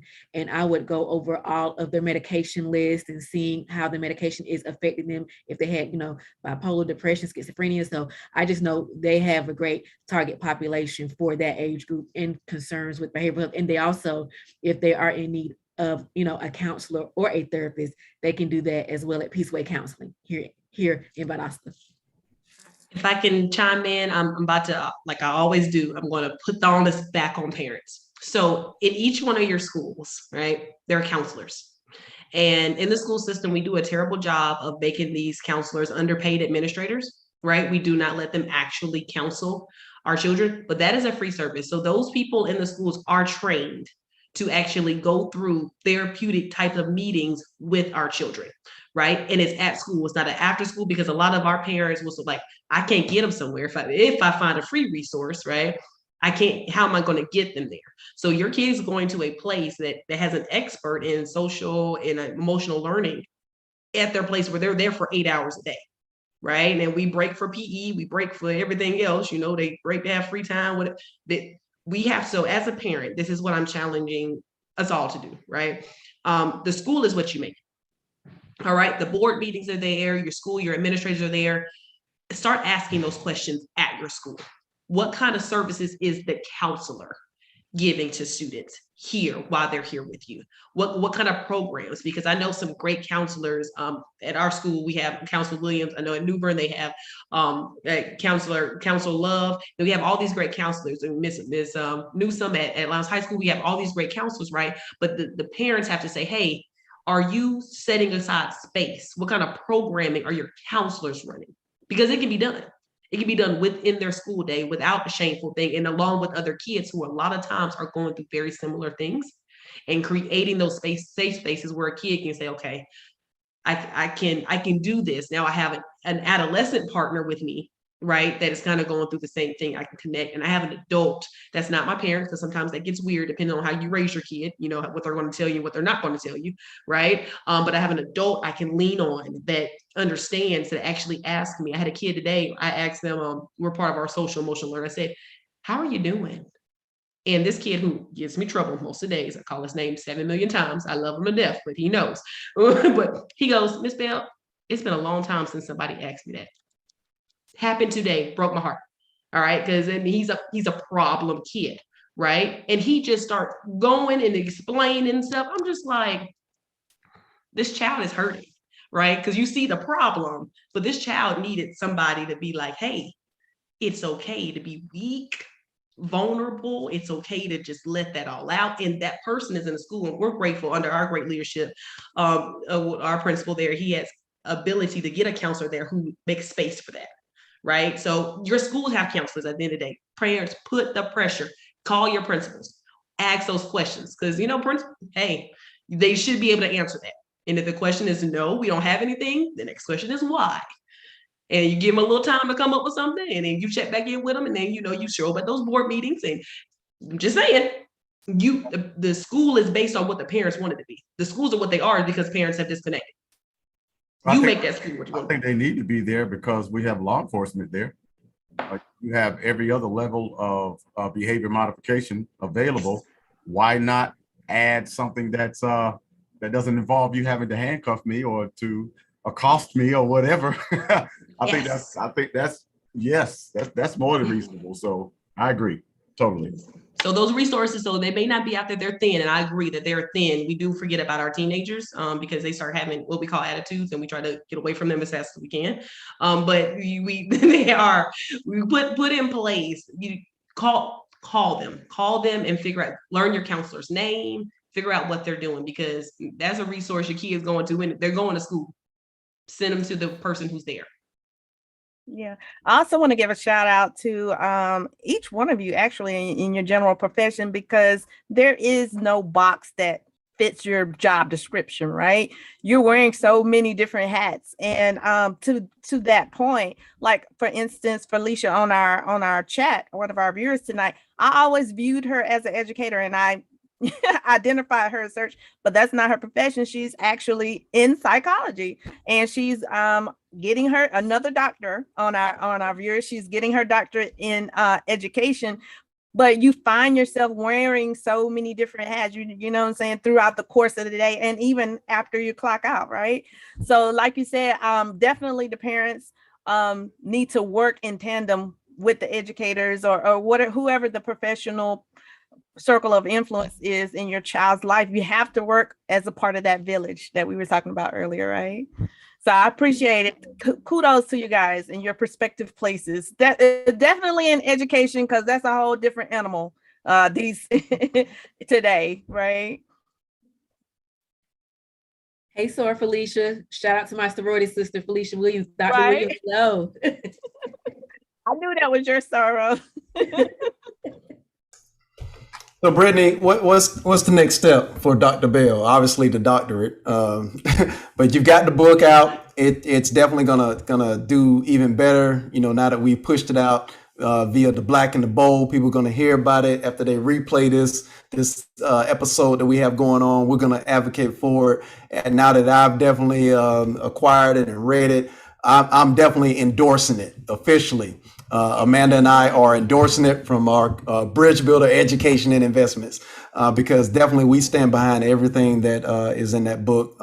As you said, I mean, it definitely is a similarity to what we have gone through and what we've evolved into. And I definitely see every benefit to having the book donated by Calvin Berrien to various kids. And so I want to make sure you all connect. I've shared your Power Parent email with him. So I look forward to him reaching out to you. But what's next now for Dr. Bell? That's such a loaded question. It depends on which eye I got open at the time. I am looking to take Power Parent is the business, right? And it has many arms, but I'm looking to take that as a way to take that book and transform it into curriculum, right? Yeah. And to teach. I'm a teacher at heart. I teach. That's what I do, right? And I want to get into a space where we are making it comfortable, and I'm building the space where we're making it comfortable to talk about these things within our community, because it's just tough, right? And so they see maybe my energy, my face behind it, you know, with these snippets that I can actually create this thing that it's cool to pay attention as a parent, right? It is cool to make sure that your kids don't know all the words to WAP and actually know their alphabet, right? It is cool to pay attention to those things, and I can do that. And like Dr. Crowell was saying, I feel empowered to do so. I feel the responsibility and the blessing and the burden to do so. So trying to develop, as I'm working as a parent engagement coordinator right now, so I'm trying to build a courseware around it to where I'm going to try to get it implemented in schools. So when kids get in trouble or when parents just want to request it, they have courseware that they don't have to show up to because we're busy, right? I'm a busy mom, so I get it, right? So something they can watch at home, internet streamed, or they can get this stuff where they maybe can listen to it, or, you know, go through something that's really short and quick, but get something impactful from it and something that's practical that they can implement at that moment. And then also be a part of a community where they feel supported. Because just like I was saying, you know, there's times where, you know, I got all this knowledge about not moving our kids and talking, and my kid's completely screaming and lose his mind. I'm like, all right, you know, let's redo this, you know, and having that voice opposed to reverting, like, you know, and I'm just gonna whoop you now and cut all this out, right? You know, and having that support, because it's hard, right? You come home, you're tired. You have the best intentions, but you're tired. You've been at work all day. You just want to sit down, and you're here, and your kids need you. And how do you deal with that? So just wanting to create a space where they have this information and they feel supported is what I'm trying to do. Is just build it, and they come. Yeah. Well, as you grow, and of course we're wrapping our opportunity up to have you on this platform in this window, because I know you do have a family that's been home. Yes. And my husband is amazing, because I haven't even heard them. You know, they're absolutely right. That's true. Yeah. So anything that we can do offline or be another springboard or platform in your next evolution, definitely reach out to either of us as a co-host on this platform. But offline, especially, you know, hit me up if you need anything in the capacity that I can help. And I'm sure the other two will definitely reflect the same thing. And at that time, I also do want to reflect over to Dr. Crowell here is that, I know what's going on in your platform, but as you all evolve and grow, what is it that you want our community to hear that you all need as you grow? And of course, do not forget to plug that opening for the fatherhood, that lead fatherhood initiative person. Yes, yes. I'm definitely a nurse by heart, by passion. So nursing, there's a lot of components, but the first thing is I love policy, I love protocol, I love practice, and I love advocacy. And one thing that home visiting you don't hear a lot about is that home visiting. So with home visiting, you have to have policy. It has to be evidence-based. And this is what drives the parents as teachers. This is what drives us going into the home and helping the family. So from what I see, what I want to get more is more evidence-based protocol, policy, and funding for home visiting across the state of Georgia and even outside of the state of Georgia, because since the Baby Love program has started in 2008, I would like to say that we have had a hand in that infant mortality rate going down. Another thing that we can do as boots on the ground, collaborative partnerships work. We cannot do this work alone just in public health. A part of the Healthy Start program with Baby Love, we have something called the CAN, Community Action Network. And we have those meetings every month on a Tuesday at 10 a.m.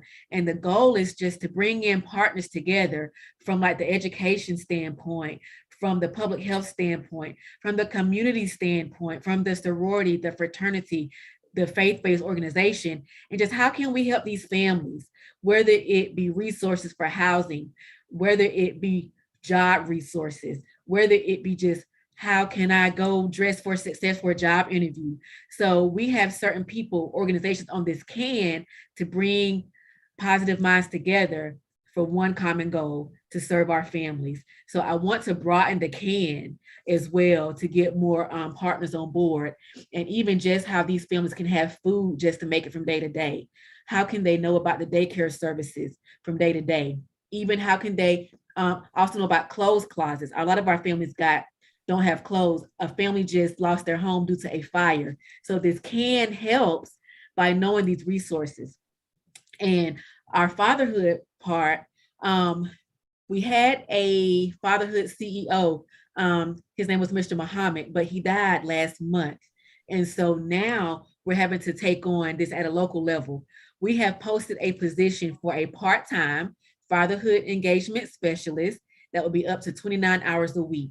And this role is important because this person will take on spearheading those weekly sessions with the dads in a group setting, and they will have to get trained in the 24/7 dad curriculum. And I want this dad to be aware of the resources in Valdosta, Lowndes County, and surrounding areas, because they're going to have to bring these resources to our dads.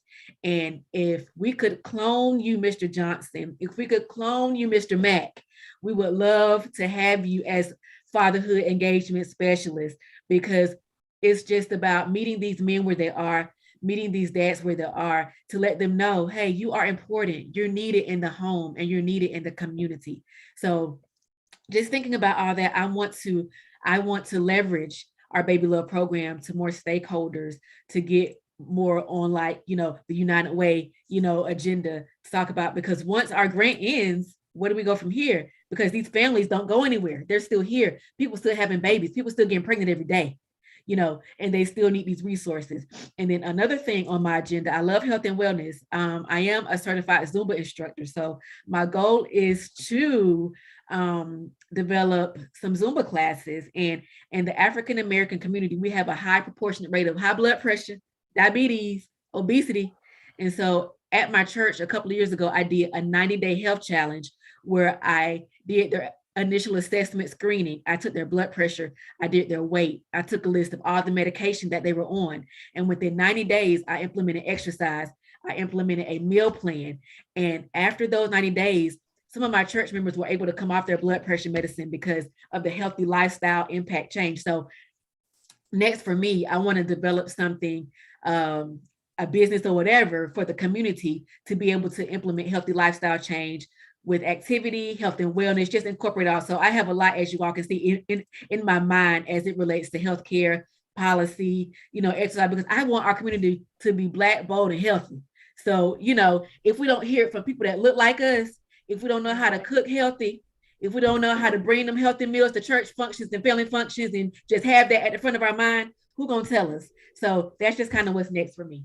Yeah, absolutely. Hey, your music to my ears, and I'm definitely piqued. I did not know that you have led Zumba classes. Yes, so I have. that's we were just as I said on the call that I definitely want you all to be a part of on our weekly calls for economic roundtable. There was a lot that was learned even tonight with a small group, and as we grow that group, I think we can learn everyone's wheelhouse and strengths, and even fill in the weaknesses and give each other platforms and spaces to operate what your desires are. Like, for instance, I know a particular Black-owned nonprofit that does I think y'all like Creation Divine, excuse me. She does teen night out. That's what it is. And so again, that's an area to where she's got a space to where she can actually have you come in. But my point though is just to illustrate how we could be working together. We own spaces that you could use, or you could offer services for someone else.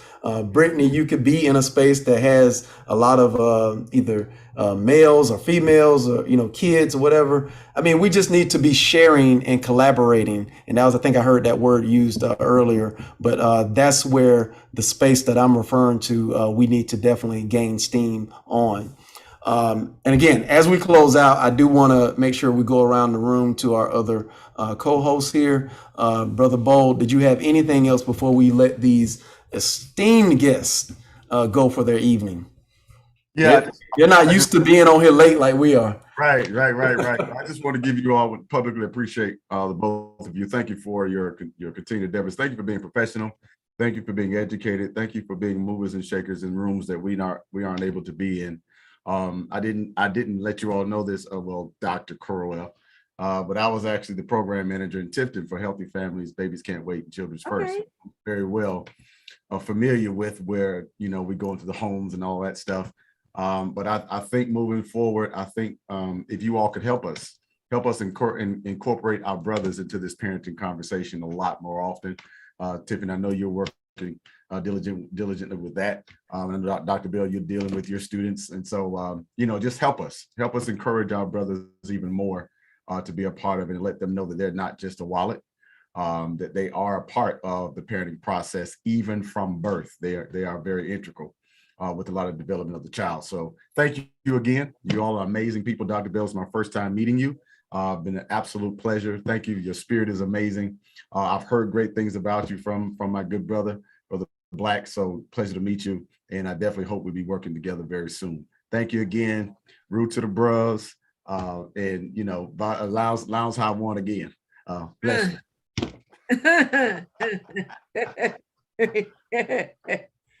On that note, ski wee. I always say that. And strike, Rattlers. Well, go ahead. It's beautiful. Did you have anything to add before we let our esteemed guests leave? Well, of course I did. I am so happy for the second week in a row that these queens are coming, bringing all the knowledge of the universe, making us better people. Yes, love, put your crown on. We are representing up in here. I love it. I am basking in it. Please don't air her on with the queen. I am so ecstatic to have some queens on the show. Yes, queens. I am so proud and so honored, really, honestly, about all the work that you guys are doing, contributing, to our community, and to really just help us, not us here in the present, in the now, but the next generations to come, like building a solid and very strong generation, and then manifesting. We're going to manifest those things, you guys, your next level. We manifesting that on this show. So thank you again for all the work that you do and the dedication and the commitment, because you guys have lives and families of your own, but you are coming outside of yourself to give back to the community. So I just appreciate it. I salute you, queens. Thank you. Thank you so much. All right. Well, we appreciate the time. I know that we've kept you all from your families and the things that you wanted to do. So I appreciate you planning to carve out this time. I don't think I shared with you that it'll be about 2 hours. So thank you. No, you missed that. I did not. But that's how we do on the Black and Bold. We talk. But nonetheless, if you want to, you're welcome to stay longer, but you're welcome to come back on the show for another 2 hours at any point in the future. But nonetheless, we appreciate it. And again, I would definitely put in the chat how to get in touch with you all. Dr. Crow, I have your Department of Health email. I'll share, and then I have the Power Parent email that I'll share on your behalf, Dr. Bell, before we close out tonight. But as far as you all are concerned, we appreciate it. We love you, and have a great evening. Until your significant others or family members, whatever it is, thank you for your patience. Thank y'all so much. Thank you. Bye. Bye. Good night. Thank you. I definitely wanted to add on as our guests are leaving. I wanted to remind everybody that I did post in the chat. I did do a quick search for support groups in the Valdosta area, and that's the only one that I found so far. Inspire Counseling and Wellness, LLC. They do marriage and family therapy, and they do teen group therapy as well. So I did add some details with phone numbers, and I think the address is on Google, but you have the information. So Dr. Williams, that is an opportunity or a resource that Brother Williams could use. I know you were in search of resources in the area, so maybe that could help along with some other things that hopefully we can create in the very near future. So definitely hope that is helpful for your support resource request. But yeah, great show, man. Great guests. Amazing women in our community are doing great things. I was so glad to have them, because especially in the South, a lot of times we don't get a chance to highlight Black talent, Black professionals, Black academicians. Well, we don't get a chance. Well, they're our local heroes. Right. Exactly. We don't get a chance to see that. So, we got a lot of amazing people within our communities. And we really don't have to reach out to other counties or other states or anything. We have a lot of amazing and talented, skilled people right at home. So thank you, Brother Black, for reaching out to Dr. Bell and having that connection that actually allowed us, you allowed us into your network. So thank you for setting that up. And of course, definitely have long years of ties with Dr. Crowell. So I'm just grateful for having friends in our network like that. So that's right, man. I'll just add that, I think I said it before, but when we talked about parenting being a part of this blueprint, Belle, she was the first person I immediately thought of with regards to this conversation. And then I just happened to have a meeting. Unfortunately, I forgot about her beforehand, but Ms. Crowell, that came across my mind when I had that meeting last week with her and her group. So definitely, I'm just glad that fell into place with our show coming up. So it's just amazing how that works. We do have, I think I know where I was going, that you said that we have a lot of people that are already heroes. I think, Suzette, you said that. And the fact that one of the things that I was getting at is that there are a lot of funding resources that are out there, one, that are not pouring into our groups and organizations and our leaders, our heroes. Yeah. And we are sometimes not aware of that intentionally on their part, on the giving part. And so whether that's by design or that pause was intentional, whether that's by design or whether, we just need to dig a little deeper, but clearly it is somewhat by design, maliciously or not. But the other part of that is that we've got to be collaborative in our own spaces, because what I have experienced being in a work environment, up in the northern area of this eastern seaboard, is that you have a lot of Black businesses that work together. And down here, because of the onset of I say the residuals of Jim Crow, slavery, etc. There's a lot of crabs in the barrel mentality that still kind of exists, and we don't try to be that way, but it's still in our DNA structure. And we've got to put out more platforms like this that we are showing love for each other, collaboration with each other, and willing to hear and work and do for each other and put each other on platforms that let them shine also. So I was grateful to have that opportunity, you know, with these two young ladies. But by the way, we'll try to get some brothers next week. Don't change the formula. The formula. It works. I mean, right? Don't change the formula. No, I'm just kidding, of course. But no, we need to be using all the experts and all the education, you know, and all the people who this is their lives, and this is what they're committed to. So of course we need to bring them on and let us kind of view what their, you know, experience is and where we're headed, you know. So of course we need those people that are in the trenches and that are forging the way in their different, you know, professions to come on and kind of give us the blueprint, you know, guide us in the way that we should go, you know. So yeah, I definitely was very excited again to have them on to kind of give us different perspectives that we might not have been privy to, and also that, you know, resources like a lot of advice that the average person doesn't know about. We don't know, you know, a lot of people don't know about these different programs and resources, and then they're afraid that, you know, it might be too difficult to obtain, or there might be a price associated with it, or, you know, all these other negativities. So the affirmation of just be bold, be courageous, just do it, you know. So I really was excited to hear all the advice that both of these young ladies gave us tonight in terms of the blueprint. Absolutely. All right. I think that's it.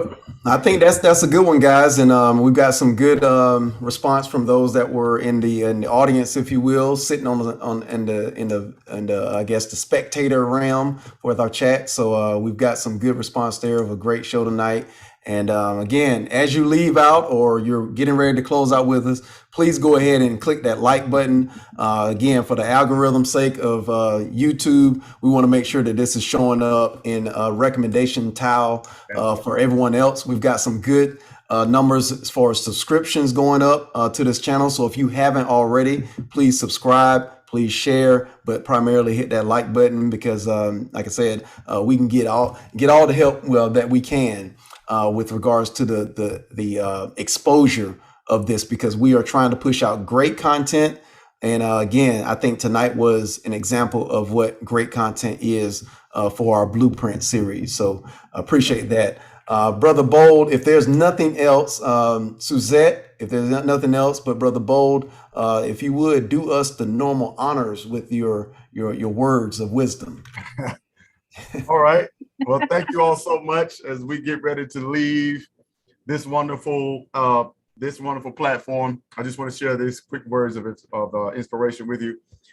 This comes from our good brother Alexander Graham Bell. Life offers you so many doors, but it's up to you which to open and which one to close. I say that again. Life offers you so many doors, but it is up to you to know which one to open and which one to absolutely close. I want to share something with you really quickly. There was an article written back in October of last year, and it was entitled "When One Door Closes, Another One Opens." And it says you probably heard, this phrase a number of times. You know, the quick explanation behind the meaning basically is to let us know that when you miss out on an opportunity or a phase of your life ends, it creates space for new opportunities to arise and new phases to begin.